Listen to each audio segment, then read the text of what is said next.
Assalamualaikum warahmatullahi wabarakatuh. Saya Dava Hilmi dari kelas 11 MIPA 3 akan menjelaskan materi tentang bab inflasi untuk mata pelajaran ekonomi. Yang pertama ada pengertian dari inflasi. Inflasi merupakan suatu proses meningkatnya harga-harga secara umum dan terus-menerus. Kenaikan harga dari satu atau dua barang saja tidak dapat disebut inflasi kecuali bila kenaikan itu meluas pada barang lainnya.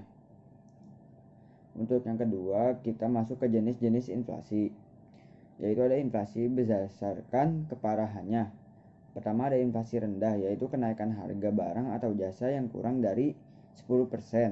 Kedua ada inflasi menengah, yaitu kenaikan harga barang sedang, yaitu 10% sampai 30%. Yang ketiga ada inflasi berat, yaitu harga kenaikan barang atau jasa mulai dari 30% sampai 100%. Yang keempat ada inflasi sangat tinggi dengan kenaikan harga barang dan jasa melebihi angka 100%. Lalu ada inflasi berdasarkan sebabnya, yaitu yang pertama ada inflasi tarikan permintaannya. Inflasi ini disebabkan permintaan atau daya tarik masyarakat yang tinggi pada suatu barang atau jasa, yang mana biasanya dipicu dari membanjirnya likuiditas di pasar sehingga permintaan jadi tinggi dan memicu perubahan tingkat harga. Yang kedua ada inflasi dengan biaya produksi. Inflasi kenaikan biaya produksi disebabkan karena desakan biaya faktor produksi yang terus naik. Inflasi ini terjadi karena adanya kenaikan penawaran dan permintaan. Yang ketiga ada inflasi karena permintaan dan penawaran. Inflasi ini disebabkan kenaikan permintaan total yang disertai dengan turunnya penawaran sehingga harga menjadi lebih tinggi. Lalu sekarang kita masuk ke jenis yang ketiga, yaitu inflasi berdasarkan asalnya. Yang pertama ada inflasi yang berasal dari dalam negeri, disebut juga domestic inflation. Domestic inflation contohnya adalah seperti ketika kita terjadi defisit anggaran belanja yang terjadi secara terus-menerus, gagal panen dan sebagainya. Yang kedua ada inflasi dari luar negeri. Inflasi yang berasal dari luar negeri atau imported inflation disebabkan karena harga barang-barang impor atau yang berasal dari luar negeri semakin mahal karena adanya kenaikan harga di negara asal barang itu diproduksi. Lalu sekarang kita masuk ke menghitung laju inflasi. A. GHP atau PDB de factor bisa dicari dengan rumus IP sama dengan sigma PN min QO per sigma PO min QO dikali 100. Lalu linknya adalah GHP de factor min GNP de factor min 1 per GNP de factor min 1 dikali 100.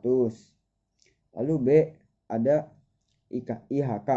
IHK sama dengan sigma PN dikali QO per sigma PO dikali QO dikali 100. Lalu yang C ada IHP. IHP sama dengan sigma PT dikali QO per PO dikali QO dikali 100. Dan linknya adalah IHKT min IHKT dikali 1 per IHPT dikali 1 dikali 100. Yang keempat kita masuk ke dampak inflasi.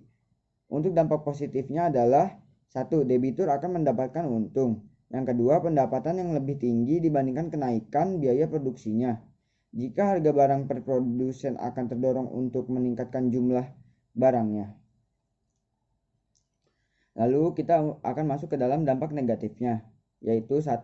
Bagi kreditur atau pemberi pinjaman akan mendapatkan nilai uang yang lebih kecil. 2. Orang-orang berpenghasilan tetap, harga barang akan naik, sementara pendapat atau gaji yang akan diterima tidak ikut naik. Yang ketiga ada memburuknya distribusi pendapatan. Dan yang terakhir ada terganggunya stabilitas ekonomi. Selanjutnya adalah cara mengatasi inflasi.